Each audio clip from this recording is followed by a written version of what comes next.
I'm Courtney and welcome back to my channel. If you haven't already watched it, I suggest checking out my unhaul video where I go through these shelves behind me and take out some books I don't think I'll read again or read and was kind of on the fence about, and donated them to little free libraries for other people to read and enjoy in process for me to obtain more books for my birthday.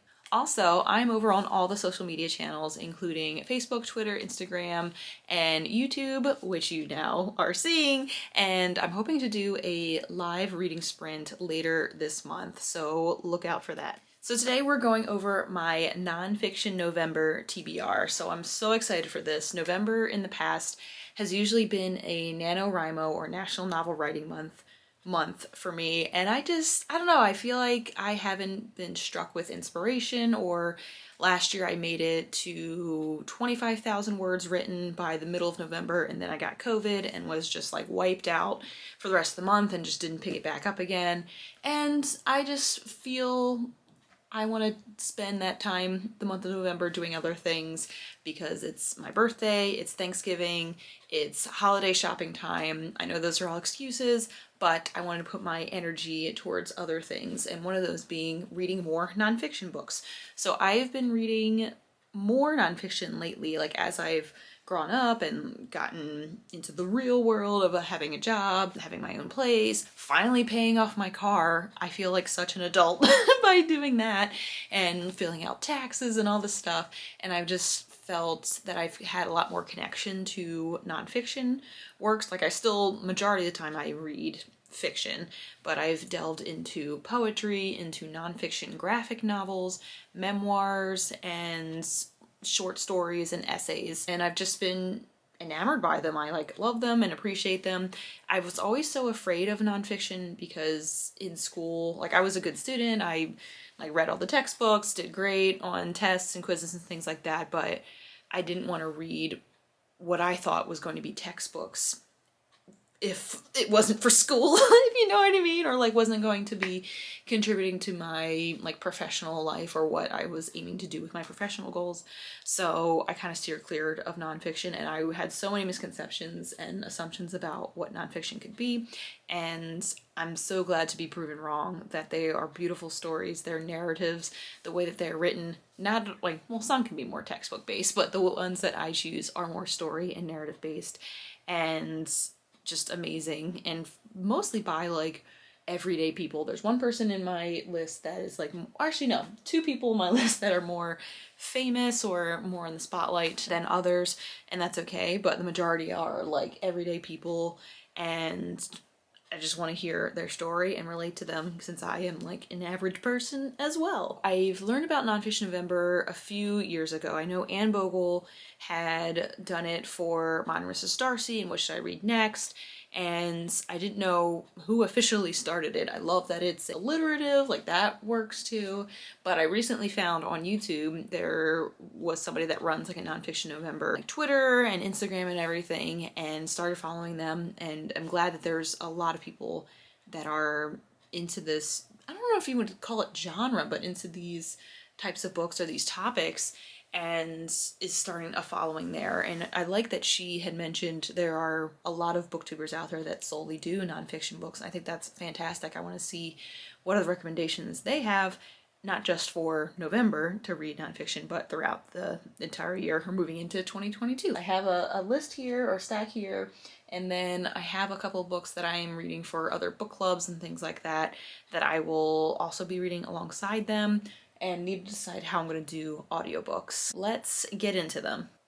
First book I have is what I talk about when I talk about running, by Haruki Murakami, and this I'd heard of from my back to school reading challenge from 2 years ago. One of the participants had mentioned this book, and I was all about it because like I'm a runner. I like hearing other runners' stories, specifically more on social media. I haven't like read a runner's book before, maybe because I didn't know they were out there or wasn't like specifically looking for them, but after the recommendation I picked this up at Sundog Books in Florida. So yes, I think this is gonna be a nice short one, and I think it's gonna be good because it's not just about the physical act of running. I think they're gonna go into more about your mindset, about what thoughts you have beginning, during training, during an actual run, running on your own, running with other people, running in a race, all that kind of stuff. So I'm excited to explore that a little bit more, especially since I've had a really big running year, which I was not expecting at all. I think it's been needed for how much I've been just a couch potato during the pandemic. So yeah, I'm excited to read a different runner's perspective.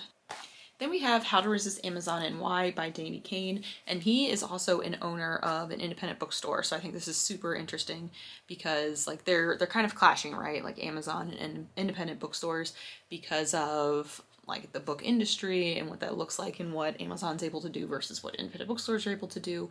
So I mean, I am a buyer of Amazon goods, but I have made the switch over to independent bookstores as it comes to books, and I know there's back and forth, there's convenience factors to be put in for Amazon. I'm not bashing them or anything, I just know I've made a conscious choice to move to independent bookstores to buy books more often than not. So I think this is going to explore, maybe not for me personally, like completely writing Amazon off. Like I know there's issues there, but I want to see maybe there are some solutions, or like being more mindful about our shopping. I think that would be good for me to explore. Then we have Julie and Julia by Julie Powell. So I've seen the movie with Amy Adams and Meryl Streep, and I got really into this story because I was excited to see somebody take like their passion and turn it into a blog, which I thought was really cool. And I thought about this because Julie Powell makes a recipe from Julia Child's book. I can't remember which cookbook it is, but she makes a meal like every day, or like cooks throughout the year, only recipes from this cookbook, and like writes about the experience and what went wrong, what she would do differently, all that kind of stuff. And I thought about like, ooh, wouldn't that be cool if I did that for books? And I do. I have a blog and like have spawned off of that with different social media channels to promote it and the things that I read. But what would that be if I read a book every day, or like off some big list of books to read before you die or whatever? So haven't really nailed down what that looks like yet, but I admire Julie Powell's ambition and like her motivation and determination as she goes through this process, and this just details what that experience was like for her. And this was gifted to me by my friend Tiffany on my birthday last year, so 1 year later is not too bad. Then we have Men We Reaped by Jessmyn Ward, and this is a memoir. I think I've read something else by Jessmyn Ward in the past. I can't remember it off the top of my head. This was gifted to me by my friend Hillary, who works at the Mercantile Library, and she was doing this on her own as a way to promote Black voices and Black stories amidst all of the Black Lives Matter and all the protests that were happening last summer. So this, I was excited to read a different story, or a memoir, of course. Then we have Notes from a Small Island by Bill Bryson, and this I picked up. I tried to get it at the Book Loft, but I think they were all sold out, so I got it at Joseph Beth Booksellers, and I love everything Britain, England, London, you name it, I am obsessed with, and I'm hoping to go back to London in April, I think, and maybe August, depends on, again, speaking of the running that I mentioned earlier, I have one confirmed race I'm doing, two potentially if I get into another ballot entry for a different race in August. But I mean, it's one of my favorite places in the world, and I want to see, I think this person had lived there in the United Kingdom or England for three to 5 years, something like that, and wrote about their experience. And I would love to live in England and not just be a tourist. The second time I went, I like felt like I knew the ins and outs. I'd only been there like 4 days before, 3 years prior, and then I was there for a week this last time. I think it was 2018 was the last time I was there, and I felt more like I belong there than the last time, but there's still so much for me to learn and see and do before I can like actually consider myself a native or like consider moving there. So this, I think, will serve that wanderlust and get me excited for maybe a future there, who knows. Then we have this massive part 1 book of Barack Obama's A Promised Land. So this I had gotten at the Friends of the Cincinnati Library, and they somehow had this for like $9 or $12, and I got this on Independent Bookstore Day because I was amazed that it was still there. and I was so excited because I had started listening to the audiobook and I wanted to slow down with it, and it's like a 40-hour audiobook, and I wanted to like really, because I love listening to his voice, and I didn't want to like speed it up and like alter it anyway. I wanted to read at his pace and everything, so I didn't make it through that as a rental from the Libby app. So I'm like, okay, maybe I will read it at some point in life. So I'm gonna try to pick it up. It is pretty massive, so I'll be telling you later other books I'm waiting on pre-order, and I will be reading for book clubs and stuff that are also massive. So this might be a November into December / January reading selection. Finally, we have Notorious RBG by Irin, Carmon, and Shana Knizhnik. I'm so sorry for butchering that, but this was gifted to me by my friend Hannah, also on my birthday last year. Apparently this is the time to read books that were gifted to me that I have not got around to yet. Oops. So this is kind of like I don't want to say it's like a graphic novel, but it has like images and graphs and things like that about Ruth Bader Ginsburg's life, so I'm excited to read more about her. Okay, so one book I am super excited about, it's not nonfiction, but it's historical fiction, so a little bit of truth in there and some history, is Go Tell the Bees That I Am Gone by Diana Gabaldon.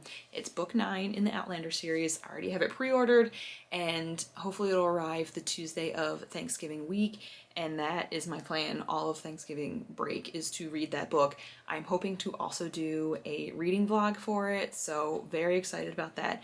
First time that I'm caught up with the series and ready to also be caught up and like not have to wait several years for either Diana to write another book, or, well, that's gonna happen anyway because there's probably gonna be a 10th book, but I'll already be caught up and like be able to engage in conversation and listen to podcasts and interviews and everything.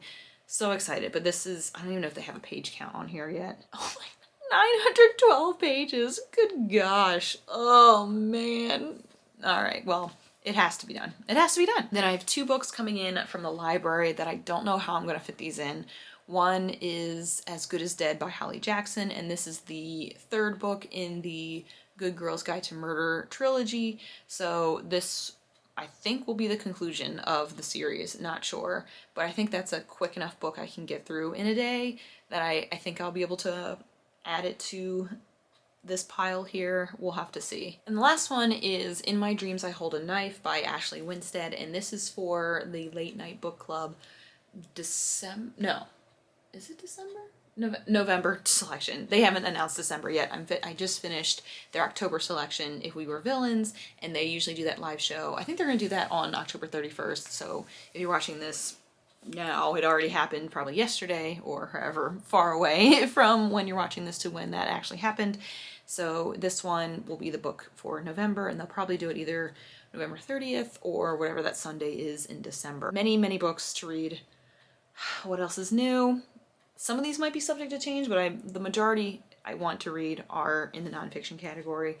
And I think I'm gonna try to do In Cold Blood on audio. That was supposed to be part of my spoopathon, but I didn't get to it because Anna Karenina just took all my energy and my headspace. So yeah. Well, that's all I have for you all. I can't believe we're getting this much closer to the end of the year. I am going to be going off of my book buying ban into my book shopping. There's going to be a vlog for that. So this month, I guess I can give you a heads up. So we have this one, November 1st. The next one will be a reading cozy vlog, I think. And then after that, oh no, there has to be an October recap in there somewhere. There's going to be book shopping haul and an Outlander reading vlog. Am I missing anything else? There might be another one in there. I'm not sure. So yes, very excited for content that's gonna be coming out soon. I did announce in my newsletter that I am pausing the newsletter for now from my blog since it's not where I want it to be. I want to update the design a little bit better and just communicate things that you all want to see and not just put or throw pasta at the wall and see what sticks. I want to do some more research in that. So yeah, looking forward to some goal setting, some strategic planning as it comes to Incessant Bookworm, not just for YouTube, but for the whole the whole enchilada, the whole thing, including all my social media channels and my blog and all that good stuff. So yeah, I'm excited for that. But anyway, thank you so much for watching. If you like this video, please give it a thumbs up or comment down below books you're excited to read for Nonfiction November, or if you're participating in that. And you can hit subscribe, you can hit the notification bell to know when I post next. I usually post once a week. And yeah, I will talk to you again soon. Have a great day and happy reading.